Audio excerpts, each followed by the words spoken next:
Hi, good day all of you. Welcome to our session. Welcome to our channel, Intelligible Tutorials. In this today's session, now I am going to give the clear information regarding the key features and the benefits and what are the data structures are there in the Python, in the Python Pandas library.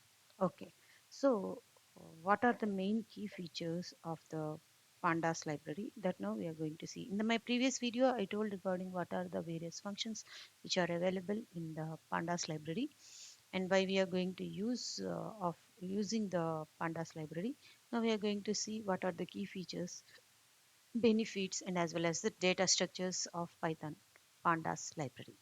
So it has a data frame object. The Pandas main importance is it has some kind of object that is called as data science object, sorry, data uh, frame object, and uh, it is quick and effective with both standard and custom indexing. Whenever you are going to work with the data set, you have to read it into the data frame. It is one of the data structure, one of the main key feature of the pandas. So why it is used? It is used for reshaping, turning to the informational indexes.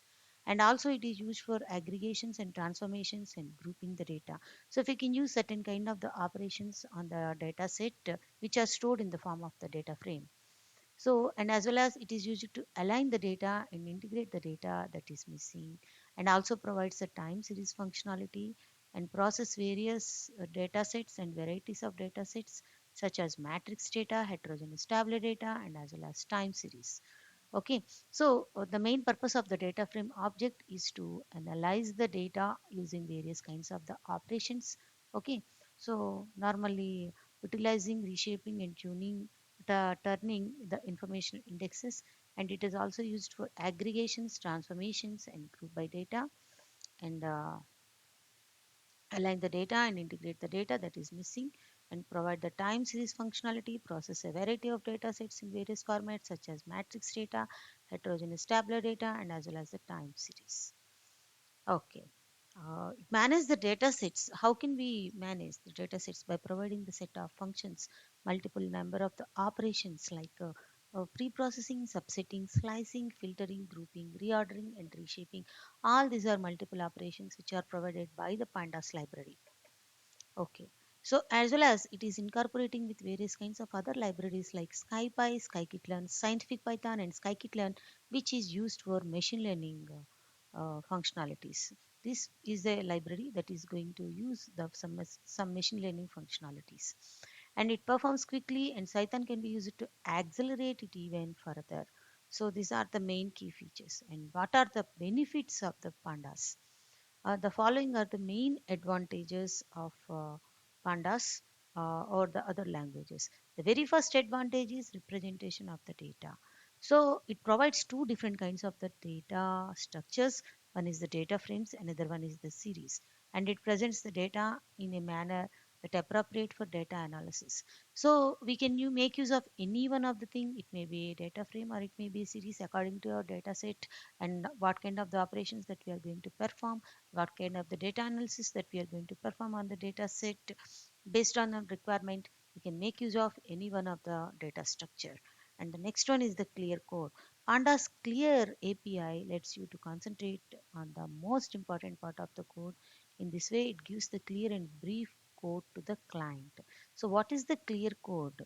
The clear API is there in the pandas lets you concentrate the most important part of the code. So it can give you the clear and brief code to the client.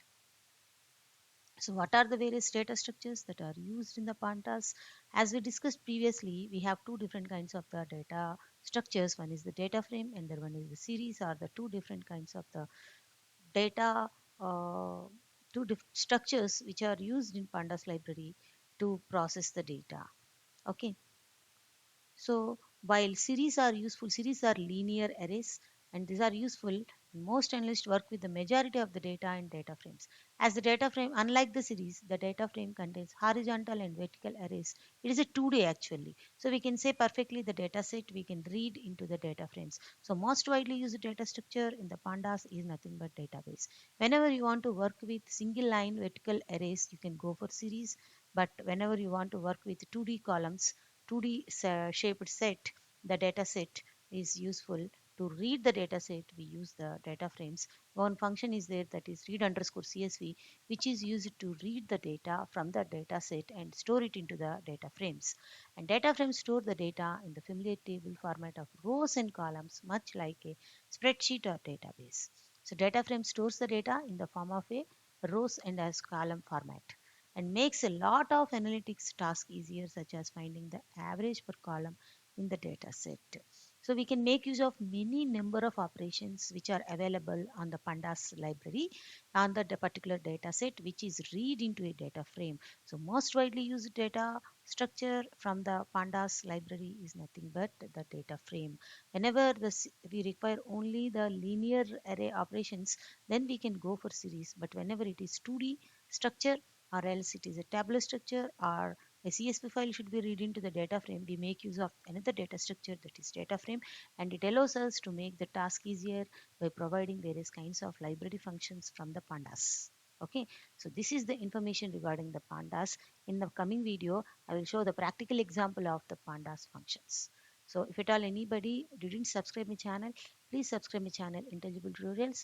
And if at all you want to do comment, please give comments. Please provide your comments in the comment box. Thank you, one and all.